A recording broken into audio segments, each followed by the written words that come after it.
Welcome to Penrose Learning, where we make understanding easy. You start by preparing the device. Update your Samsung and plug in a wired headset or pair Galaxy Buds for improved mic isolation. Once done, open the phone app and tap the three-dot menu at top right to reach settings. You need to be in the call settings area immediately, so don't delay. This is where the built-in suppression lives. Make sure your headset is selected as the input if you're using external mics. That ensures the phone applies the right filters. Now enable the suppression feature.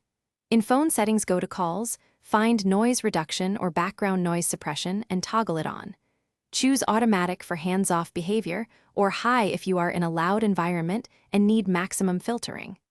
The phone runs real-time digital signal processing to reduce steady and transient background sounds while preserving voice.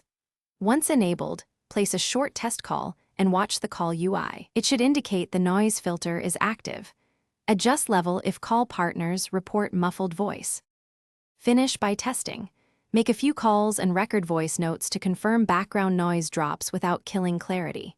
If voice sounds muffled, reduce the filter strength or switch to a directional wired mic. The algorithm can overfilter in extreme settings. If the feature won't appear or act, restart the phone, repair your headset, and check for carrier call settings that might block it. One key troubleshooting tip: restart and repair. Most activation glitches clear with a reboot and headset reconnection. Thanks for watching. If this was helpful, leave a like and consider subscribing. See you next time.